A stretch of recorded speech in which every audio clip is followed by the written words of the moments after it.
It's over, man. It's over, man. Okay, so shout out to everybody tuned into my 1 o'clock stream. I'm not going to be doing the second games and stuff. The Packers and Bears, I just can't watch. No, actually, um, thank you all for bearing with me this week. I know I haven't been putting out content like I usually do, but I've been having a great time. A lot of people have been saying you need to take a break. You need to, focus on family and just get the Cowboys off your mind and stuff. So I've just been doing a couple videos a day while we've been here. And tomorrow we go back home. So in the morning. So the time here is really short. And that's why I'm not going to do the second set of games for the night game, but we'll be doing the Eagle game tomorrow night. But after what I've seen today,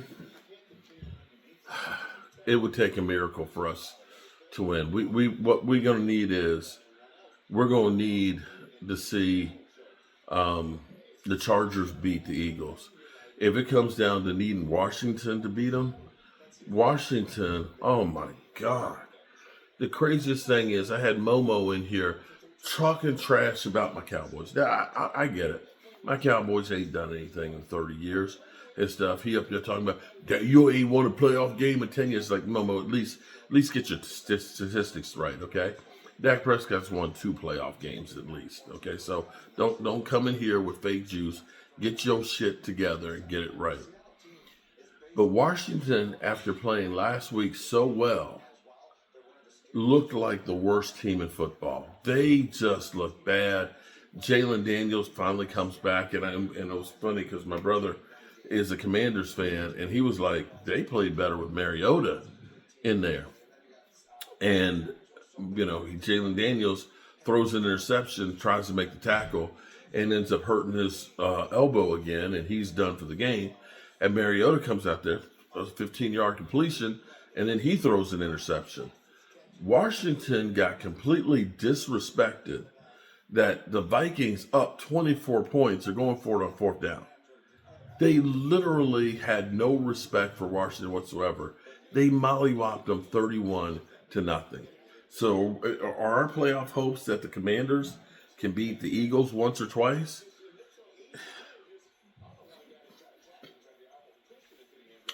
And we have nobody to blame but ourselves. Well, actually, don't blame me. I didn't make any of the decisions for the team, so you can't blame me. You always blame me, but you can't blame me. You have to blame the Cowboys organization that's taking their time doing stuff. Now, I didn't have any real aspirations of the Cowboys going to the Super Bowl, like everybody's been saying that, oh, you're up here talking about you're going to win 13 games. I'm like, I did not say shit like that. I've said all along, if we win 9 or 10 games, it's a successful season, knowing where we were as one of the youngest teams in the NFL. The thing is when you start winning a few games, your expectations grow, and probably grew more than they should have. When you lose a game, of course, the outlook probably ends up being worse than what it should be either. So you're not really as bad as it was against the Lions, and it's not really as good as it was with the wins over the Raiders, the Eagles, and Kansas City. You're an average team. And had you beat the Cardinals, yeah, maybe things would look a little different. Or maybe if you had, played better and I'm not putting this all on George Pickens. I'm not putting this all on Jake Ferguson. I'm not putting this all on Kayvon Turpin. I'm not putting this all on the defense. Okay? I'm not put. There's plenty of to go around all of those things. I can put some on the officials for some bad calls too. It was just one of those days that you just had bad game. And unfortunately, you only have 17 opportunities not to have a bad game. The Cowboys had one. So I'm going to look at this and say the games we have left, the 4 games we have left, it's all about seeing some growth and getting ready for next year. If you do that, you won't be disappointed, because what you'll see is you'll see some good games. You might see some not so good games. But from here on out, you start thinking about next year. You start working in guys to see who the players are that can perform and getting them coached up to get ready for next year and see the guys that need to be replaced. And I can tell you right now, Kenneth Murray is one of those guys that need to be replaced.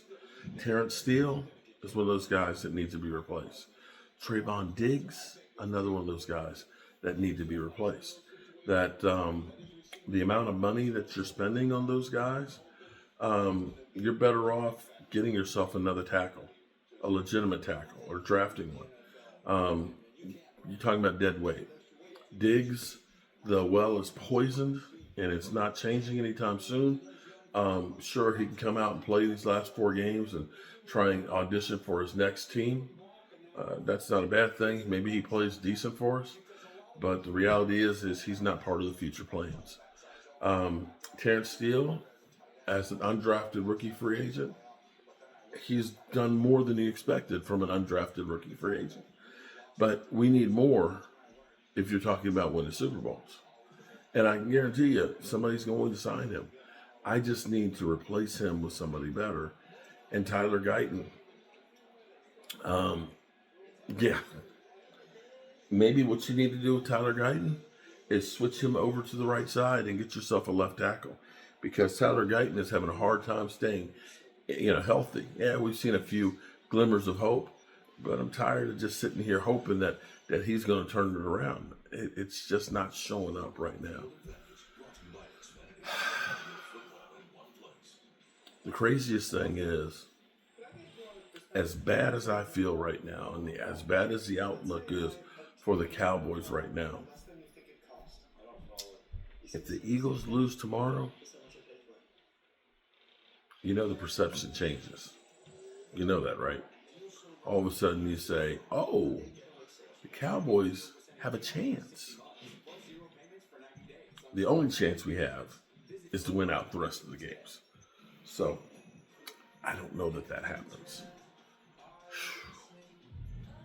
But I appreciate each of you guys. Baltimore, Baltimore? I thought that game was over. Baltimore has the ball with 16 seconds left. Oh, shit. Derrick Henry's on the sidelines. They have no timeouts. They got the ball on the 39. I missed a whole lot there. Damn. Lamar Jackson with a chance to be the hero. Scrambling, buying time. And throws it and gets 9 yards. They got 9 seconds. 3rd down and 1. Completion to Mark Andrews. They got enough for maybe 2 plays, provided they get out of bounds or incomplete. And they need 29 yards to save their season. Well, technically, they're both 6-6.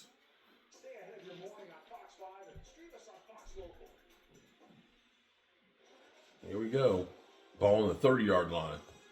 3rd down and 1. 9 seconds. Lamar back. TJ Watt chasing and gets the sack. It's over. There you go. Peace.